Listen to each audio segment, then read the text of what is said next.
Mohanavani Telugu podcast వింటున్న శ్రోతలందరికీ హృదయపూర్వక ధన్యవాదాలు.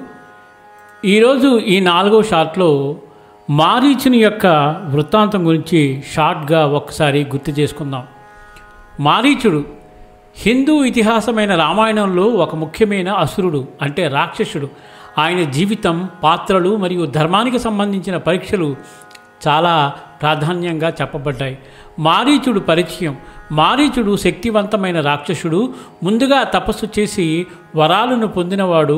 శక్తి ఉన్నప్పటికీ ధర్మానికి విరుద్ధంగా ప్రవర్తించిన అసురుడు. రావణుడితో కలిసి ఎన్నో దుర్మార్గాలను చేసినవాడు. మారీచుని వృత్తాంతము ముఖ్య ఘటనలు. తపస్సు చేసి శక్తిని పొందడం.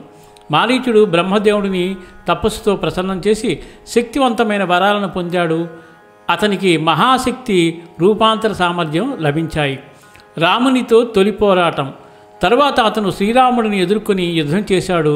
శ్రీరాముని బాణానికి గురై దూరంగా విసిరివేయబడి అతని శక్తిని గ్రహించి భయపడి వెనక్కు వెళ్ళాడు. రావణుడి కుట్రలో భాగస్వామ్యం. రావణుడు సీతను అపహరించేందుకు మారీచుడిని ఉపయోగించాడు. అతడు మాయామృగంగా మారి సీతను ఆకర్షించేలా నటించాడు. మాయామృగంగా రూపాంతరం. అతడు బంగారు మృగంగా రూపాంతరం చెందడంతో సీతామాత ఆకర్షితురాలై దాన్ని పట్టుకోవాలని కోరింది. శ్రీరాముడిని దూరంగా పంపడం. మారీచుడు ఉద్దేశపూర్వకంగా శ్రీరాముడిని సీత నుండి దూరంగా తీసుకెళ్ళాడు. ఇదే సమయంలో రావణుడు సీతను అపహరించాడు. చివరి శరణాగతి. తన చివరి క్షణంలో తాను చేసిన తప్పును గ్రహించి శ్రీరాముడు శక్తిని ఒప్పుకున్నాడు.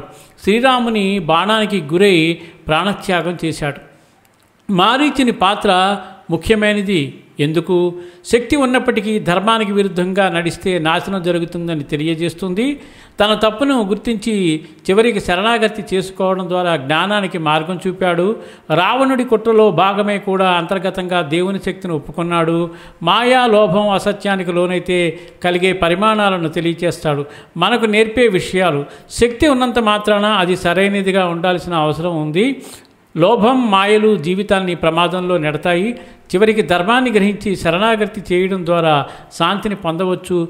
తప్పుడు నిర్ణయాలు తీసుకునే ముందు వివేకంతో ఆలోచించాలి. సర్వేజన సుఖినో భవంతు. లోకా సమస్త సుఖినో భవంతు. ధన్యవాదాలు. స్వస్తి.